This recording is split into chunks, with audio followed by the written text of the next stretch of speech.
LeBron, I'm sure we'll get to future questions soon, but JJ always talks about, or talked about before the game, the level of focus that he saw in you and kind of the leadership.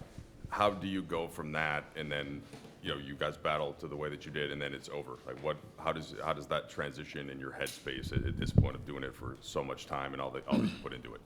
Well, I mean, obviously it's a process. It's not about to happen right now. The process of thinking about the whole season and its brutality. I mean, and then processing it over the next, we'll say a couple of weeks, and look back on some of the things you did great, some of the things you didn't do too well, some of the things that you, wish it would have went this way. But at the end of the day, you control the controllables, and what you can't control, you don't, try to, let it affect you too much or affect you at all. So, yeah. LeBron, you've spoken to us about retirement more than at any other point in your career as this season played out.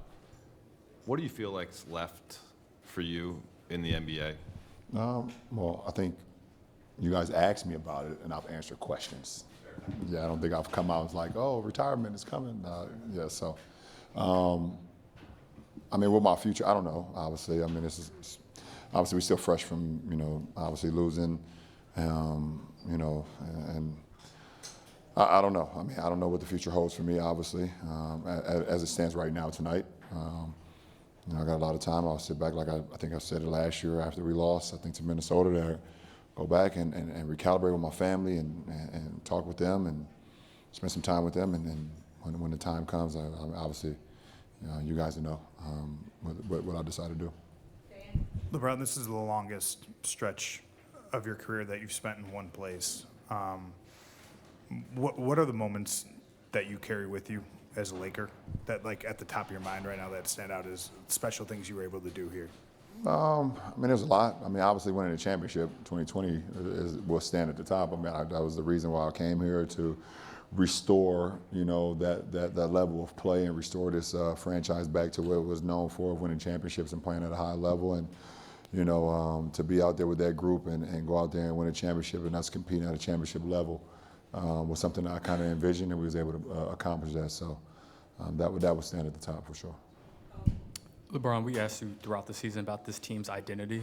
Now that we're at the end, how would you define the identity, and what did you like about it? Well, I mean, obviously, it was so many different seasons in one season with our ball club, and obviously injuries played a big part of it. But as far as our identity, I thought we were super resilient, and whatever that happened, either if it was me at the beginning of the season, or if it was AR going down, or if it was Luka going down, or reshaping lineups and guys stepping up and playing, we stayed resilient. And for our group to have the moment that we had when Luka goes down, with the hamstring, and then AR goes down with the oblique, and we staring down the barrel of a playoff series, versus Houston. And I thought our guys just responded and was super resilient for us to, win that series was big time for the group that was possessed to go out there. So, I would say resilient. I think that was the number one thing for that ball club, for our ball club this year. LeBron, we just spoke to Austin a few minutes ago, and when he was asked about potentially playing with you beyond this year, he said it would, quote unquote, mean the world to him. How have you seen Austin grow since as he put it, you took him under his wing when he got here? How have you seen him grow since he's been here, and now that he's going to be on the market for potentially a lot of money? Well, that last part has nothing to do with me. Listen, him and his team will handle that situation. But just seeing, AR grow over 5 years, there's been nothing short of amazing. I mean, he's a hard worker. He loves the game. He wants to get better, and he's not afraid of constructive criticism. And I kind of knew that from the beginning. I saw the talent, but I also saw that he was willing to put the work in and willing to, he wasn't afraid of the moment. So to see where he is today is awesome. And it's something that, I mean, I knew he could be a big-time player for our ball club, and I knew, if he just got the opportunity, and also he gained the confidence in himself that he know he belonged in this league, then he could do some special things in this league, and he's obviously showed it. LeBron, in year 23, how different did this feel walking off the court, not knowing what the future holds for you versus past years when we knew you were coming back to play? I don't know. I mean, I guess when you get like over 40, you start forgetting shit that happened. So I don't even remember many of the last times walking off the court. But listen, like I said, I mean, shit, I left everything I could out on the floor. I control what I can control, and I can leave the floor saying like, shit. I mean, even though I hate losing, obviously, but I was locked in on what we needed to do. Made sure that I tried to make sure our guys were locked in on what we needed to do throughout the postseason, throughout 10 games.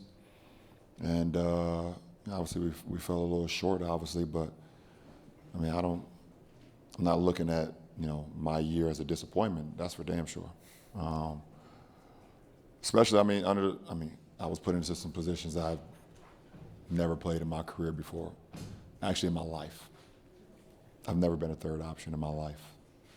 So to be able to, thrive in that role for that period of time, and then have to step back into the role that I've been accustomed with over my career, over my life of playing a sport, and be able to thrive under that, and then just my teammates allowing me to lead them under extreme circumstances, that was pretty cool for me at this stage of my career. LeBron, if you don't know what the future holds, I guess that means inherently this could be it. Do you allow yourself to kind of those last handshakes and this last press conference? Last handshakes? Nah, I don't know, because I have no idea. I mean, shit, none of us in here know what the future holds.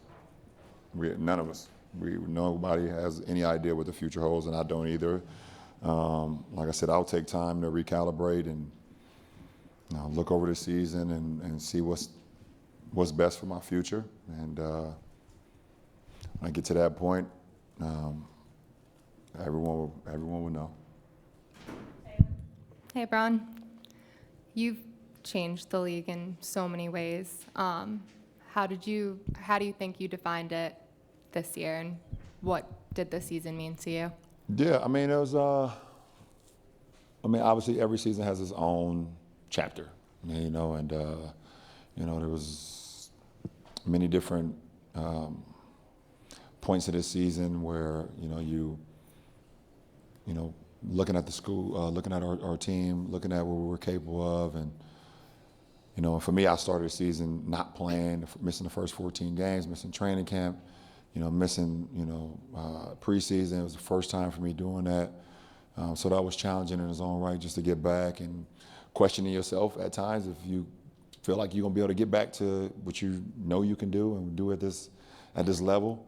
And to be able to do that and just, keep, pushing the limit as much as I could, at this stage of my career, it was something that it's been pretty cool, and to be able to still be able to make an impact on the team that's competing, that's pretty cool too. And like I said, I think after the Houston series, to be able to win a playoff series with some guys that, one, either never been in the playoffs before, and two, never won a playoff series before. To be in a bunker, to be in a foxhole with guys with that that was pretty awesome too. So. Just try to make an impact, every year that I'm on the floor. The one thing that is that you're probably going to have a rookie that joins the team that doesn't know what the NBA is all about, and it's always been my responsibility to kind of lead by example and also lead by a voice and to show them what being a professional is all about, and that's always been important to me. Last three. Hey, Ron. You could play at this level for another 5 years or so if you wanted. When you reflect mentally and spiritually on whether you want to keep going, what's the decision process going to be like for you behind closed doors? I don't know. I think for me, it's about the process. If I can commit to still being in love with the process of showing up to the arena 5.5 hours before a game to start preparing for a game, giving everything I got, diving for loose balls, and doing everything that that it takes to go out and play, and showing up to practices, 11 o'clock practice, I'm there at 8 o'clock, preparing my body, preparing my mind, preparing to practice, to put the work in, and so I think for me, I've always been in love with the process and not the aftermath of like, okay, well, we won that game, or we won a championship, or I've always enjoyed the process and more than the outcome, so I think that would be a big factor. And then also, have a conversation with my 12-year-old daughter. That's a big factor. And my 19-year-old son is entering his second year at Arizona, and my wife as well. So they're a huge factor in any decision I've made. So they'll be a big part of it as well. Ron, so I know that you mentioned how different this year was for you, and I don't get to ask many 40-year-old athletes this, but are there things as a basketball player that you'd want to show that you haven't gotten to show in subsequent years, even next year? Yeah, no. No. I mean, I did it this year. I mean, shit. Yeah, there's nothing I need to show, in this league, as far as like, okay, well, I want to show people I can do this, or show myself I can do this. I've done it all. I've seen it all. So, just being able to compete and trying to win championships, I think that's a motivating factor. It's always been, since I've probably first time I touched the postseason in '06. It was like, how can I compete for a championship? Like when I touched the postseason, I was like, oh, this is something I want to be a part of for a long time. So, and obviously I've had some success in the postseason throughout my career.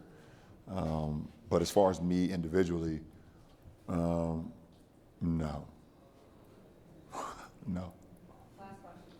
LeBron, I wanted to ask you, you talked a bit about loving the process. Can you talk about the love for the game itself? Forget the process. Is it still there? Do you love this sport? Well, I mean, I can't forget the process. It's impossible. That's just part of my DNA. But the love of the game is always there. I don't think that ever goes away, no matter if you. I mean, you've seen the interview earlier in the year. I think MJ did the interview with Mike Tirico, and he was just talking about his desire of the game still. Like, even though he's not playing, but like he still loves the game. Like, that shit would never go away. Like, we grow up playing the game that we love, and you do it at a high level, and that I don't think that'll ever go away. But the process for me has always been so much more important, because for me personally, if I fell out of love with the process, then I'll probably fall out of love with the game. Because I'm not treating the game with respect for me personally. Because I know how much work that I put into it, and if I'm now showing up to the arena for game day 2 hours before the game, it's like I'm cheating the process. If I'm showing up for practice at 11 o'clock practice and I'm showing up at 10 o'clock, 10:30, I'm cheating the process. So that means something is going on where I fell out of love with the game in the process. Like if I'm not working on something. So that is what it is for me. Appreciate it.